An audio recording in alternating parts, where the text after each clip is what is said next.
Storybook Brawl was nice enough to send me some dust codes, so I'm doing another giveaway. Stick around to the end of the video to find out how you can enter to win. What is up, everybody? I'm NoLuxGiven, and today we're going to be taking a look at the game that got me to Mythic this month, and it's a pretty powerful game. We wind up purchasing 5 bonus XP throughout the course of this game, which leads to some pretty crazy stuff, especially on a hero like Pan's Shadow that can really appreciate being at those later stages of the game. And we get a pretty good opening shop here as well, with the turn 1 Forbidden Fruit to start us off strong on turn 2. I know I'm going to pick up the Forbidden Fruit and actually like pairing up a Baby Root with a Labyrinth Minotaur. That allows you to get a 5/4. And in this case, where the Minotaur is also pumping up a bad Billy Goat, I think that this is a really good selection of 3 opening minions to walk into this game with. So feeling pretty confident that early game strength is definitely going to propel us into some other things later in the game, though we're also going to get quite lucky indeed. I don't exactly remember all of the details about this game. Due to some technical issues, I am recording this, and I missed my upload yesterday. I wanted to say you probably caught it at the beginning of the video, but I'm extending this week's giveaway at least by a day or two, just so that way more people can enter and there's more videos to enter on, and then we'll reset it with a new code word for the next week. Probably doing like 2 more weeks of that, I imagine, and make sure you have your notifications set so that you can get notified. But back into the action here. We are able to pick up a Cinderella on 2.2, as well as a second Labyrinth Minotaur. And then from here, I am just going to wind up going for some spinning, winning gold here, and rolling and locking onto a bunch of Labyrinth Minotaurs. And there's some really interesting stuff going on in this shop. The Genie's Wish plus Cindy, I think, is quite good. And then picking up a Labyrinth Minotaur is also, I think, pretty good. The main thing being that on Pan's Shadow, I generally always want to be playing Slay.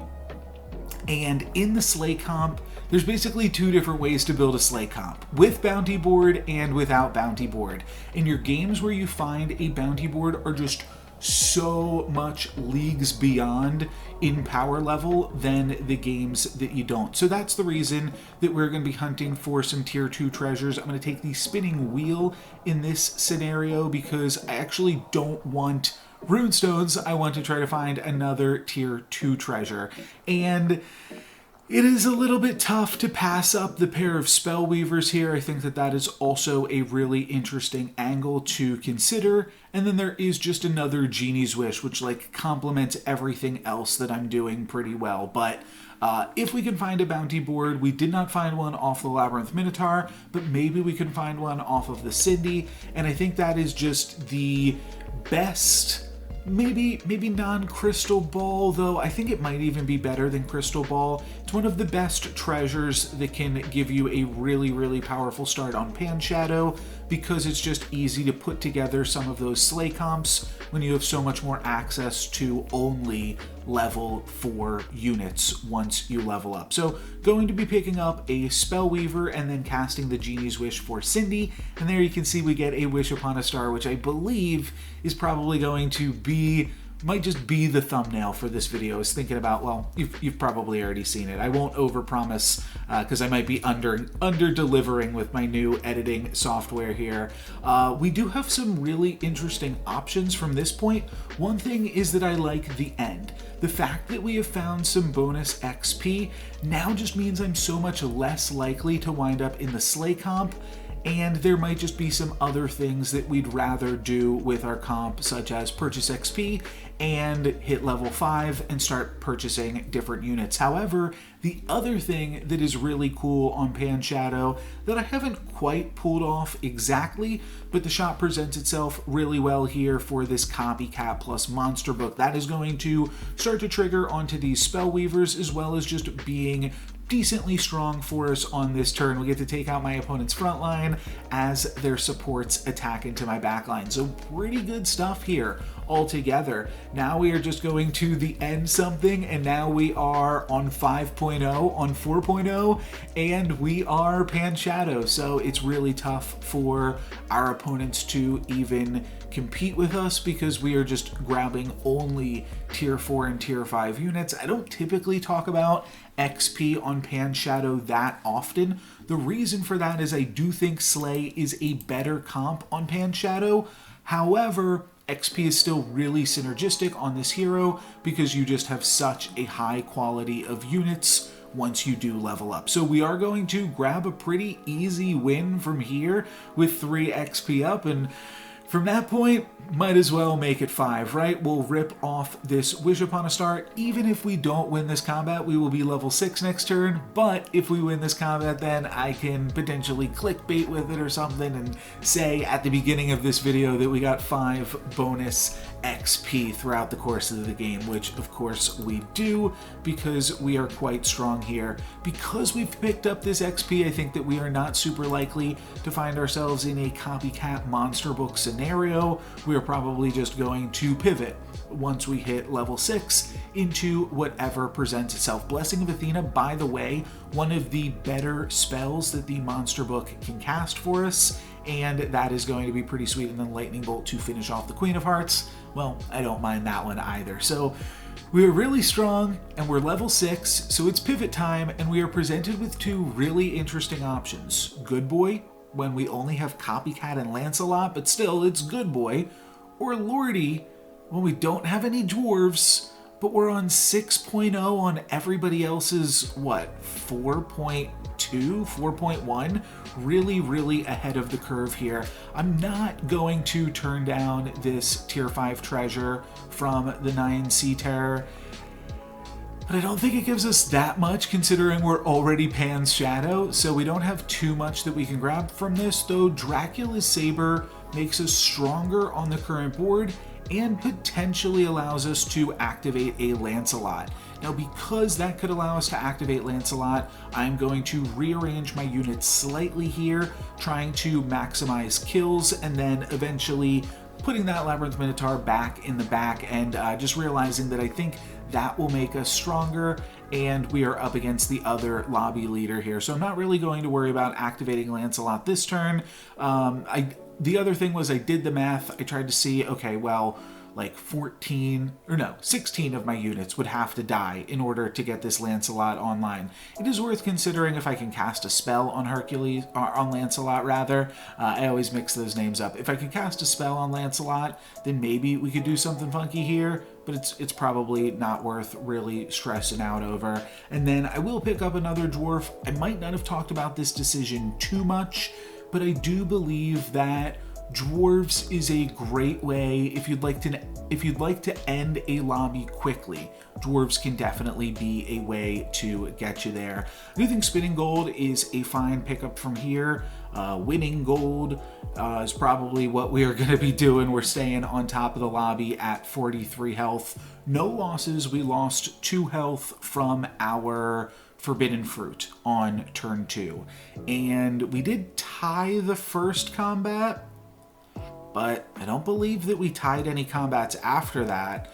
So other than that first combat, we are an undefeated all wins game, which is always pretty sweet here. We'll see how long we can keep that up with our spell weavers trying to knock some things down. It looks like we will be able to keep winning for now. At least we'll get some bonus gold to make work this turn. We could try to think about how spells could interact with Lancelot and Drac Saber, but I also really like Greedy. And it's unfortunate that we have seen so many good boys this game, because I really do think Dwarves is just going to be the way to end this game the quickest, and we are definitely rewarded here by finding another Lordy. So definitely appreciate that. I think I'm just looking at the 9 Sea Terror here, but we are certainly going to be locking onto another Lordy, and then for this turn I'm just going to Mix-a-Wizzle the... what was that? the 9 Sea Terror and find a Gumblegore. And it's definitely a good Gumblegore to play here. This will mean that Lancelot now activates in 2 rather than 3, and Tweedle has a bunch more stats. And then we'll pick up Lordy, pick up a tier 6 treasure next turn, and we are off to the races doing some really, really powerful stuff.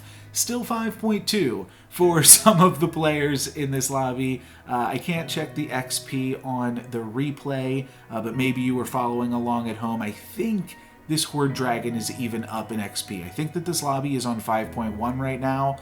Maybe I'm mistaken, but either way, like, we're crushing it. We're about to have our 3rd Lordy, an upgraded Lordy, next turn, and we also grab a tier 6 treasure here, so things are going pretty well for us. And it's hard not to take Pandora's Box when you're this ahead of everybody else. Pandora's Box is unlikely to work super well with Lordy, but it could be fun. And it could also be really fun to Mimic Chest a Pandora's Box. It seems like it could just be really powerful. We can't make the arc work at this point in the game because we are Pan's Shadow, so I'm just going to go for Mimic Chest Dracula Saber, and then at that point, it does seem like we could potentially get this Lancelot off the ground.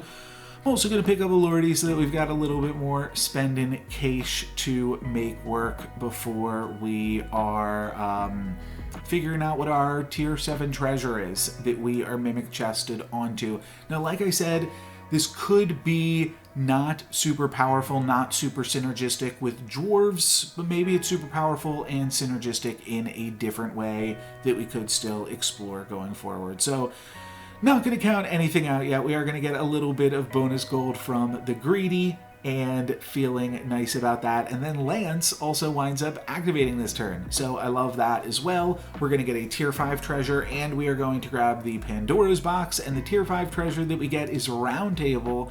So now we have Mimic Chest Round Table with a Hand of Midas on the table. So 2 options here. I'm not going to use this Hand of Midas on a Tweedle. I would use it on a Lordy, but it's also so freaking tempting to use it on a tree should I find one.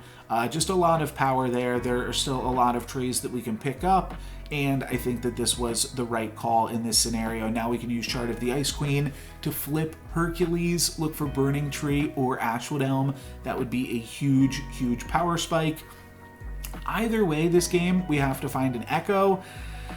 Then unfortunately I find 2 more Lordies. So a little bit awkward, but at this point I'm going to try to make the trees things work. I think with Mimic Chest Round Table, it's just so good if I can find a pair of Echo Woods, because then they start pumping each other. Echo Woods don't normally pump each other, but they do with Round Table. It is a really, really powerful interaction where it just goes absolutely nuts. You just need 1 Ashwood Elm and 2 Echo Woods. You don't even need the Burning Tree. You just need 2 Echo Woods in there. So we're going to pick up 1 here. We can play it in the Dwarves comp for now, so it is totally free. And then we are going to pick up some more trees, because why not? And get out of these dwarf shenanigans just a little bit. I'm not sure if that was totally the right call, but picking up some trees to make use of the trees that we do have, I think, is fine. And then from here, I am going to spend some time to pick up another Ashwood Elm. It's a bunch of stats just for right now, and I even consider locking on to the Green Knight just for some additional stats. Even so, I can't remember if I do or not. I feel like I don't actually need a Green Knight here, and that I'd be better served by picking up a Burning Tree or an Ashwood Elm, but I don't think it's crazy to lock onto this one here either. 43 health, just grab onto any pieces. We've got the Gumblegore and the Lancelot that are still totally replaceable, so it's not the worst thing in the world here. Any tree that we pick up is going to be good. We currently are not making use of the Mimic Chest, but we are making great use of the Round Table by just making insanely powerful Ashwood Elms. It is worth considering to pick up like a Medusa here as well, just as something to round out the board if I don't feel like I'm going to otherwise be able to by picking up another unit this turn. And I would have had a few more rolls had I not picked up the Medusa, but I think that this is totally fine. We've got a Medusa now for scams, we've got a large Echo Wood, and then all of our other trees. Also pretty large, also big enough to do battle with my opponent's Scions of the Storm there, and we are going to take my opponent's full board out with just my front line, which is enough for my opponent to concede, and that is enough for me to get Mythic. So really sweet one. I'm going to jump back and land on this ending screen here. Really powerful game, super fueled by the incredibly lucky I want to say 3.2 Genie's Wish into Wish Upon a Star as Pan's Shadow. But a lot of that, like early game, the Genie's Wish, I won my combat on, despite, if we're being honest, not actually having a hero power. So definitely something to consider. I did get lucky, but I did make my own luck a little bit. And then obviously some of that was also luck too, with the turn 2 Forbidden Fruit, which is always just a really strong turn 1 Forbidden Fruit that I locked onto and fueled a really strong start for us. So that is going to be it for me today. Thank you guys very much for watching. No luck's given.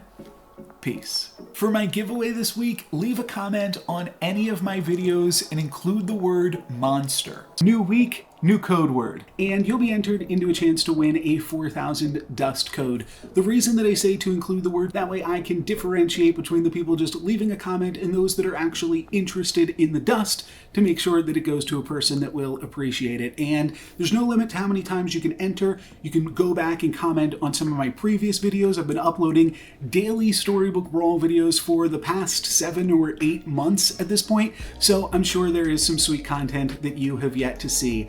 And yeah, you can enter multiple times. I will do a new code next week. And the other thing that I wanted to say is that if a bunch of people enter, I will give away more codes. So that's just going to be limited by how many people are entering and how many people are commenting. Let's get this channel to over 1,000. I'll see you guys next time. Thank you very much for watching. No luck's given. Peace.